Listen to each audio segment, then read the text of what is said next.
And follow it up with a 3, 2, 1.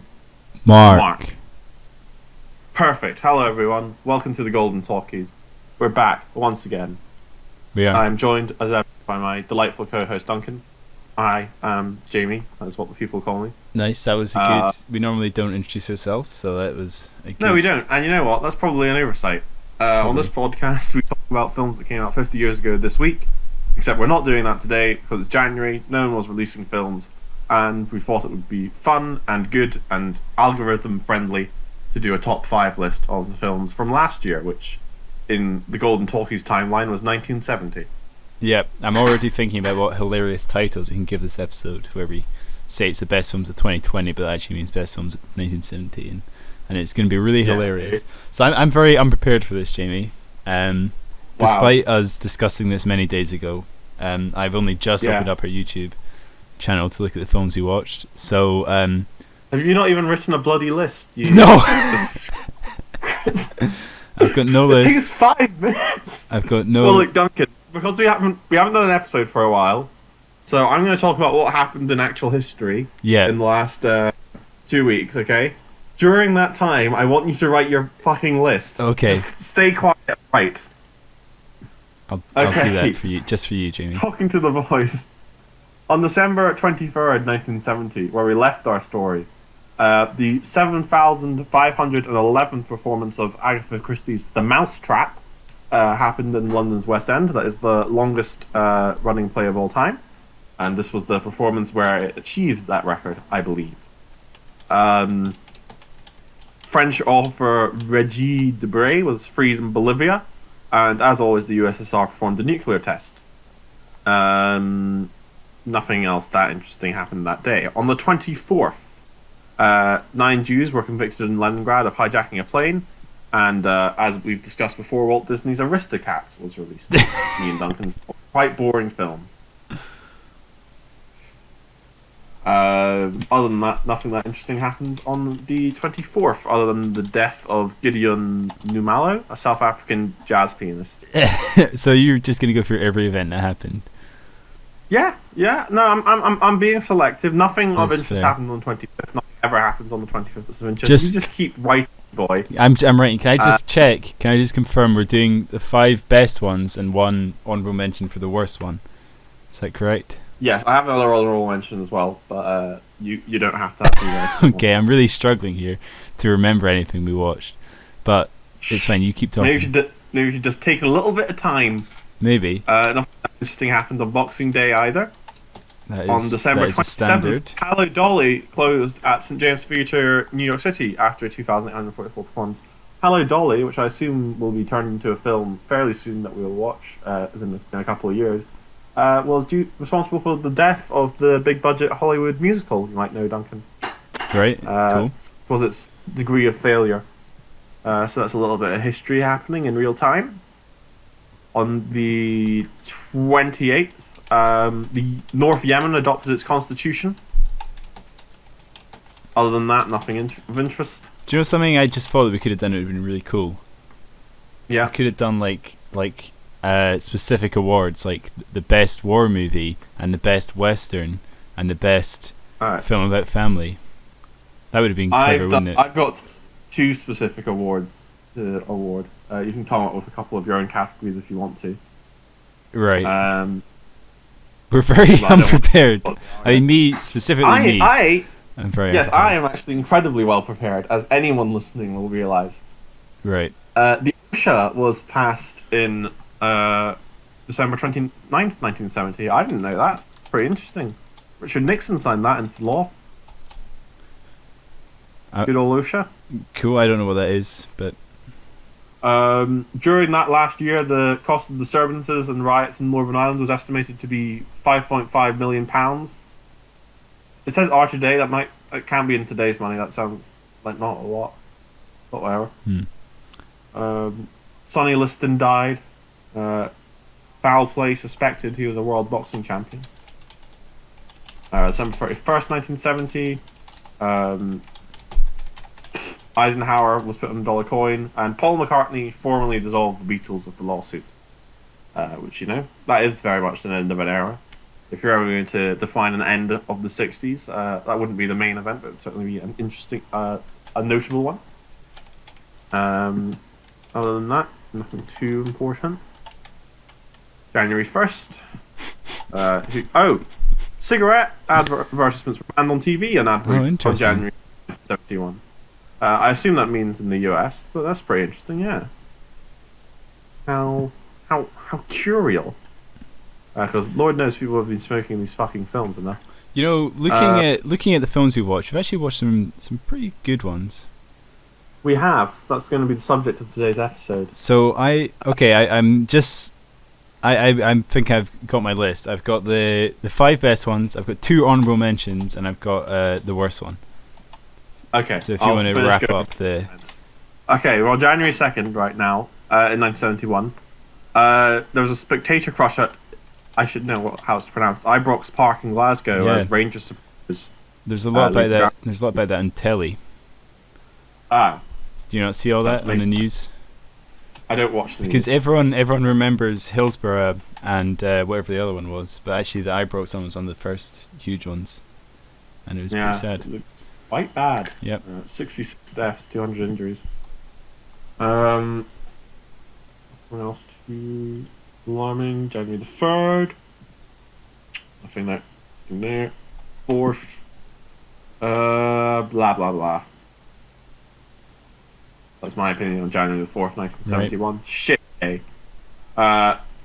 Sonny Liston's body was found on January 5th, having died about a week earlier. January 6th.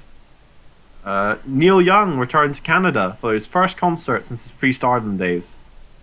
Which is quite interesting, I suppose. First synthetic growth hormones announced. January 7th. It was a very cold day. And Stephen King got married to Tabitha Spruce. Good for him. For a second there, I got Stephen King confused with Stephen Fry. And I was like, did he get married in the 1970s? That doesn't sound quite right. I'm surprised Stephen King's that old. I guess he would be. Yeah. Okay, and to the Rodsers are coming for you, mate. Yeah, they are. Can you hear that delightful siren? Yeah. Lovely Ladies, Kind Gentlemen closed on the 9th after opening after 19 performances. So that's only like 3 weeks of play, which seems to be quite terrible.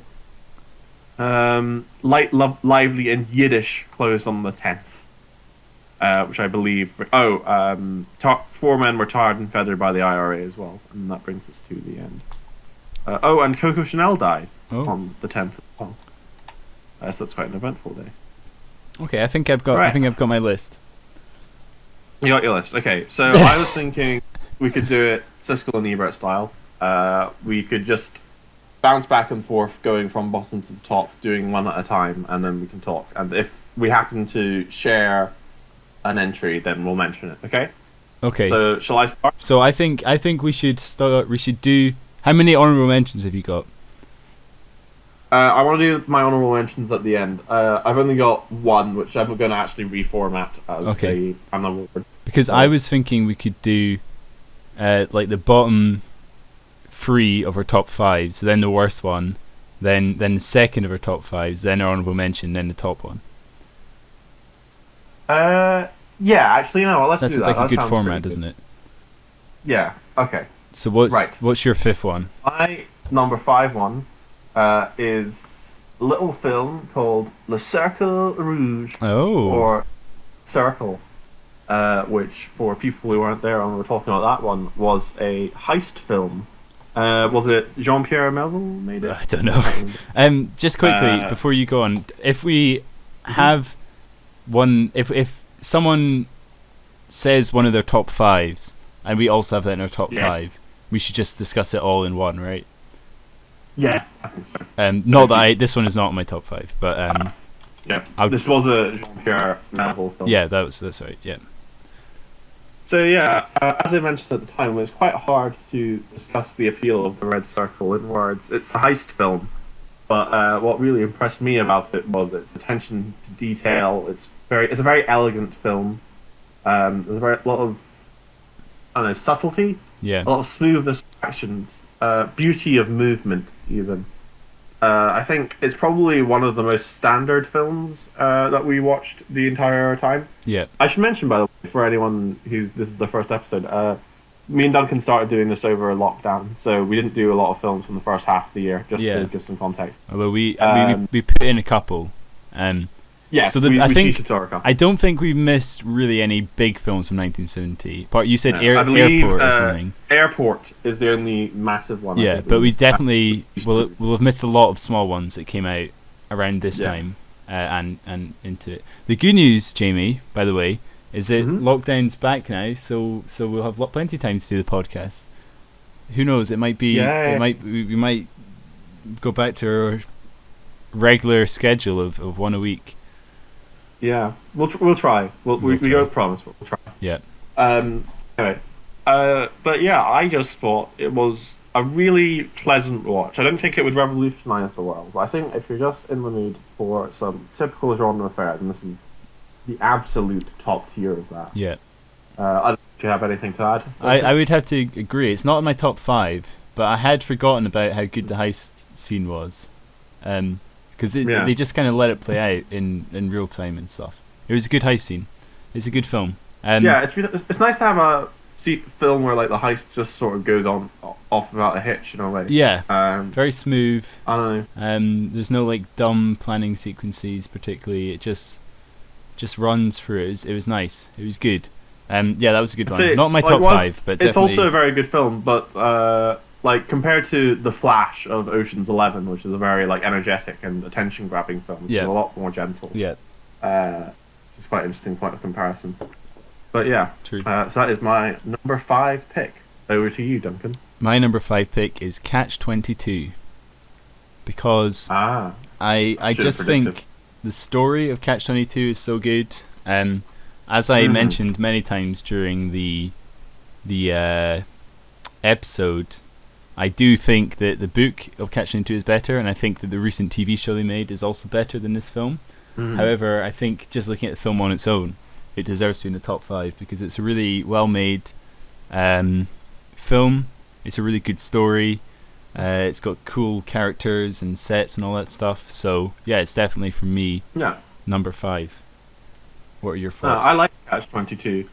Like for me, watching it as someone who hadn't read the book or watched the TV show, I did watching it feel that it was definitely an imperfect adaptation. Like you could tell there was a really good source material that wasn't quite being done justice to. Yeah. Maybe it's because it was the format of a film.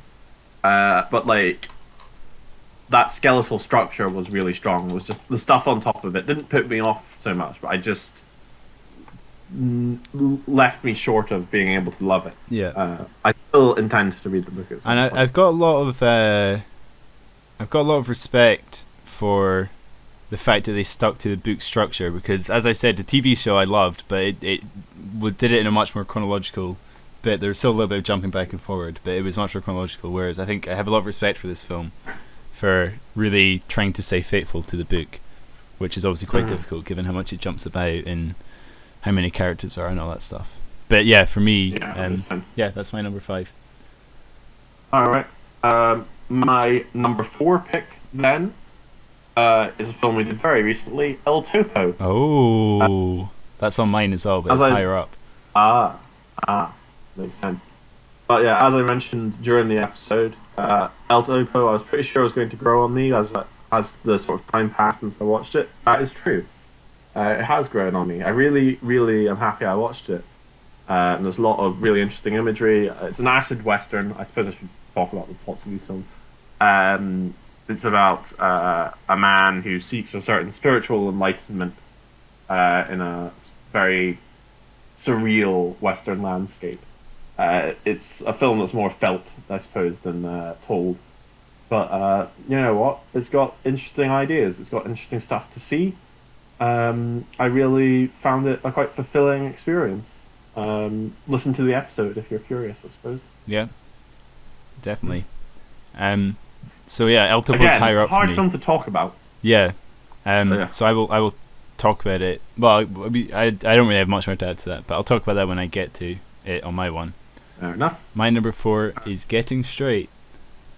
Interesting. I think a lot of that's probably nostalgia for our first episode, but I also think it really captures the 70s feel very well. I think it was the perfect film for us to start on because you've got the student protest, you've got the big mustache, you've got the the backdrop of the Vietnam War, all this stuff. And yeah, it was a good film. It was an entertaining film, and it really captured the period and got us off to a good start, I think, on the old poddy. Yeah. So yeah, that's for me. That's number 4.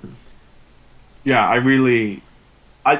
I think we were sort of down on Getting Straight at the time, but as time has passed, I have grown to love it a lot more. I think of all the films that we've talked about, it's definitely the most emblematic of the period. Yeah. And I think was really helpful for framing our discussions because a lot of the common themes we see, as I've talked about on the podcast, I feel a really common theme throughout all the films we've done has been this idea of being torn between two identities. Yeah. And Getting Straight is the one that really started that off and most explicitly linked it to the time. And perhaps I wouldn't have noticed that so much had we not started there.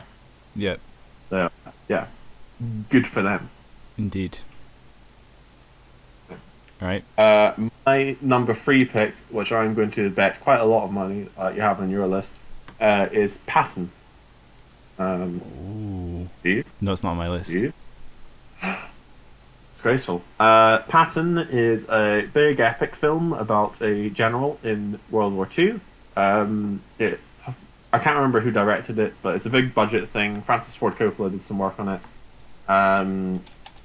It just sort of tells the story of Patton's rise and, of course, as these things do, sort of fall from glory. It's the template of a good film, I suppose, quote unquote. It's not the most unusual thing in the world, but it's really shockingly competent. Not shockingly, it's just fiercely a good film. It's what you'd expect. It's got a lot of action. It's got some really memorable moments. The main character's got depth. He's explored in interesting ways, challenged in interesting ways. It has a certain reverence for him, but holds him at arm's length due to also being quite wary of what the film believes makes him great. I think it walks a good line between reveling in the sort of glory of his victories without condoning his behaviour. It was just a good watch. So the reason that Patton is not on my top 3, Jamie, is that my number 3 is Tora Tora Tora, and I feel like they do very similar things. One of my honourable mentions is a war movie. Catch-22 is a war movie, and Tora Tora Tora is a war movie. And I felt that Patton, out of all the war movies we watched, was not the best one. Although I do agree it was very good. It was a good character study, but for me it just didn't quite meet it. So yeah, Tora Tora Tora for me is number 3. I really liked I thought it was a good length. It was a nice long film, but it didn't feel too long. I really liked the way it showed both sides. I know it wasn't perfect, but it was a lot better than some of the other films we've watched in terms of actually trying to have characters on both sides of the battle and that kind of stuff. So yeah, for me, Tor Tor Tor was really, really strong. That's number 3, and it was just such an epic thing. Yeah. I think of all the films we did, Tor Tor Tor was the one that you and I disagreed on the most. I thought it was boring as shit. Yeah. And I'm going to hold to that opinion. I think it's a little too divorced from the actors involved. It's a little too sterile. But I realised that is a matter of personal taste. Yeah. But yeah, it's definitely more about the event rather than the people involved. Yeah, whereas Patton's the opposite. And for me, I preferred the Tora Tora Tora style. So yeah. Well, there you go. Isn't it interesting that our number 3 spots sort of show a duality between our approaches? It is. So now, are we doing our worst one? Let's do our stupid award things that I made up at the very least, and then we'll finish off with worst before we return to the proper list. Okay. Well, I've got 2 honourable mentions. You do your honourable mentions first, and then I'll. Okay. So I want to say The Clowns, because I think obviously Fellini has this obsession with clowns. The Clowns by Federico Fellini, for anyone that didn't watch the episode. And and it's really nice to see a filmmaker like go all in. Clear, because obviously, I mean, he's quite he's sort of one of these directors that has the liberty to do what he wants anyway in his films. But to really see him like make a documentary film about clowns, about this thing that really interests him, and to learn all about the kind of European clown movement and how much it's changed, and between when it started in 1970 and all that stuff. I just thought it was really interesting, and it was a really nice example of a filmmaker exploring something that they're really interested in and doing something they really want. Yeah. So it's definitely not my top 5, because as a film I didn't find it that strong necessarily, although the closing sequence is pretty incredible. But I definitely think it deserves an honourable mention for sure.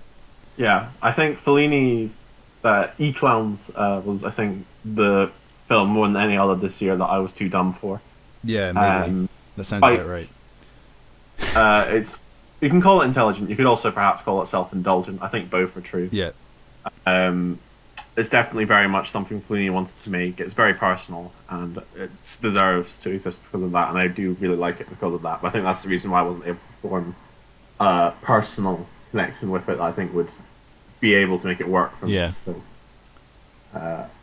it's hard to get into the spirit of it, but I don't know. I think the other thing was that was my first Fellini film, and to date, which put me in a pretty weird position. Whereas I've actually seen 2 of them, so I'm you have a little bit of a Fellini expert, but yeah, a real Fellini head. I do like. Well, to be fair, I liked the Dolce Vita a lot. I did not like 8.5 that much, but yeah, the Clowns honourable mention. So should I do my other honourable mention, or do you want to do your? Yeah, you do your other honourable mention. Okay, my other one is MASH, because as a film, as we discussed, I seem to remember you didn't like it that much either, but certainly I was not a huge fan of it. But I think I've not seen the TV series, but given how popular the TV series was, I think the fact that the film started that movement, because it really is like, it's one of these TV shows that people talk about as if it's like a religion or something. It's not just like, oh, have you seen MASH? It's like, you've not seen MASH? Oh my god, it's this thing, especially for that era. It's kind of like the sitcom of its day or whatever. So I think the film itself isn't great, but it's not a bad film, and the fact that it created characters and ideas and settings and stuff that then went on to be a very successful TV series, it's deserving of a mention for its importance to culture 50 years ago in the 70s. That's fair. I think MASH is, as you watch it as a film, you can very clearly see like, oh, they could make a sitcom out of this. I don't personally. There are bits of MASH that I think are fantastic. There are bits of it that I think really aren't. Yeah, I did. I mean, thinking about it, I did quite like the film. It's not my top 5, but it's definitely up there with the ones we've watched as a good film. There's a lot of quite dated humour as well. Yeah. I think, for me, in the issue, it's definitely a well-made film, and I can see why so many critics at the time liked it.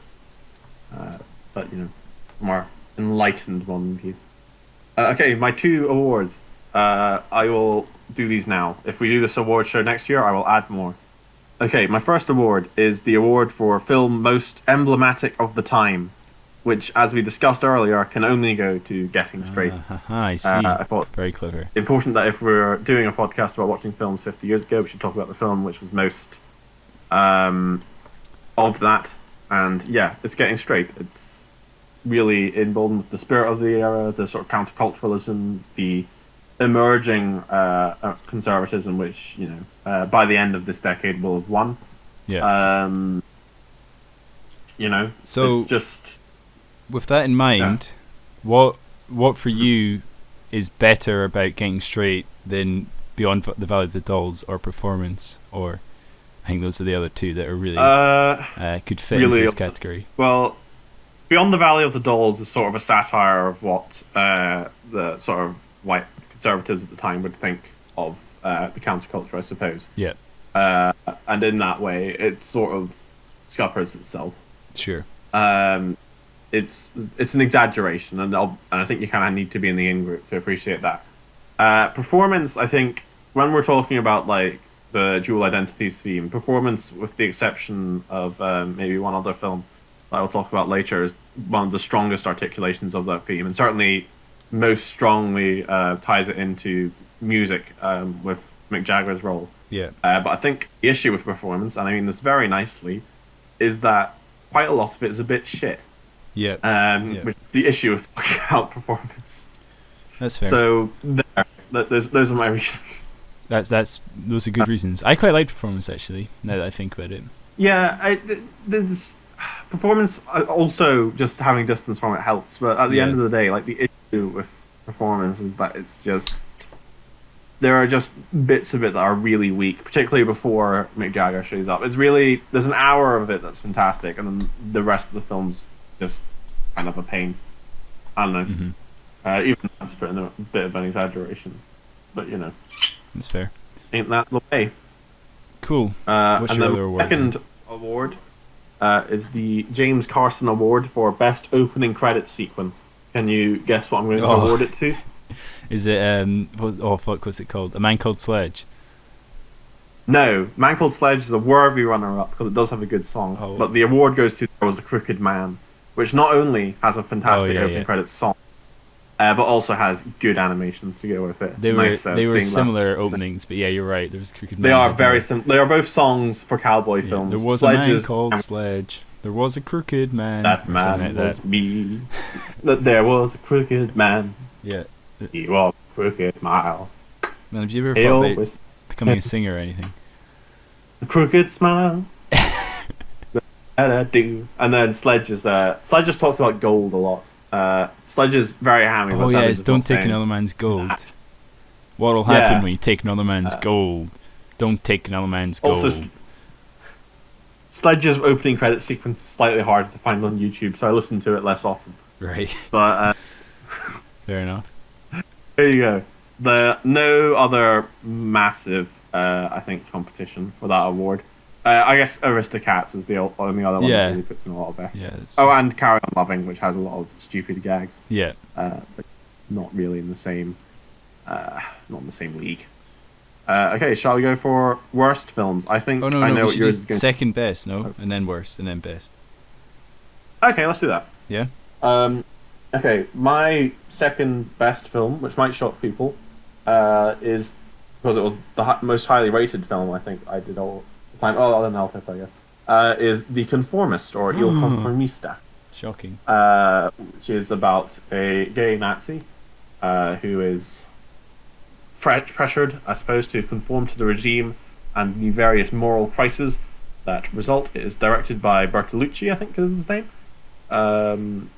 It's really, really well done. It's very visually interesting. Plot-wise, I think less strong. And what I've realised as the distance has come is that whilst Il Conformista is absolutely fantastic, and like I say, easily the best film we looked at visually this year, I think. I suppose the fact that I wasn't able to connect the characters quite as much was what left it distant behind my number one pick. But I think it is, certainly on a technical level, also easily the best film we did the entire year. It's genuinely incredible just how good it looks. I cannot emphasize that enough. And you know what? It's got a really good story as well. It's genuinely sensitive. It's got the characters again tested in interesting ways. It has a lot to say about how fascism takes grip and the personal misery it causes those who are caught in its swirl. It's fantastic, genuinely. I found it quite boring. Yeah, I remember. But on the topic of films that are visually great, my number 2 is El Topo. Oh yeah, of course. Because I thought it was a really cool film. It's one of those very like art house sort of arty films, but it's one of the ones that's really good and very watchable despite that, or alongside that. We've already talked about it, so I won't go too much into it, but I just thought it was a really good film, and it's one where I was a little bit bored watching it at points, but then it's really grown on me. I mean, even during we did the episode like the day after, and it had grown on me, and then the more I've digested it, it's grown on me more. So yeah, El Topo is my number 2. Big That's time. fair. I like it. Yeah, just cannot say enough. Watch El Topo. It's really good. Yeah. I think I rated it. Criterion. Did I? No, you did. Yeah, I think. Did I? Or did I? Yeah, I did. I think. I think I might have rated Watch It. I kind of wish I'd recorded all my ratings to see if I'm changing my tune, but we didn't do that. Maybe we'll start doing that this year. Well, we should probably try and go back and do it, but that's a pretty pointless. We should have done it before this episode. Before this episode, we should have done it, and we didn't. Maybe we'll do it next week, and we'll open with a reminder of how we rated it all. You can listen to about 20 hours of podcasting. I mean, you could just.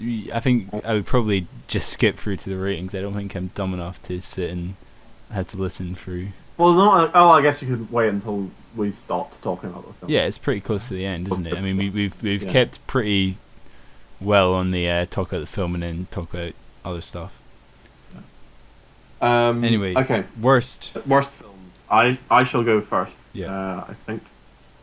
So, I thought a bit about this. I thought, what is the criteria for worst film? What is the absolute worst thing a film can do? Is it be really racist, like The Games? Is it be aggressively bad, like Trog? But then I thought to myself, perhaps the worst thing a film, or could it be politically irresponsible, like Cromwell, just the last one? But I thought perhaps the worst thing a film can do, really, at least from a perspective of watchability, is just be a massive fucking waste of time.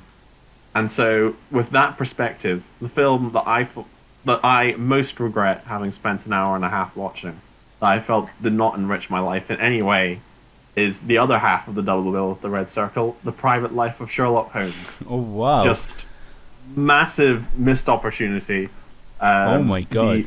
The bones of a really interesting story, sadly destroyed by the club of a story that manages to be both generic and inane about the Loch Ness Monster. Just a colossal waste of the time of everyone involved. I have only grown in anger since watching it. It's the missed opportunities that hurt the most, and that is what Private Life of Sherlock Holmes is. It hints towards. It almost becomes a story about homosexual restriction in the Victorian age in an interesting way, particularly amongst pop culture characters who are so closely associated with that in popular culture consciousness, and it shies away. It is a coward's film, and that is why it gets my award for worst. That is a shock, Jamie, because as you know, I quite like that film. I know. That is amazing that you think that's the worst one. So actually, I've sort of realised that I've picked the worst one, but I've picked the worst one that I would still want to watch.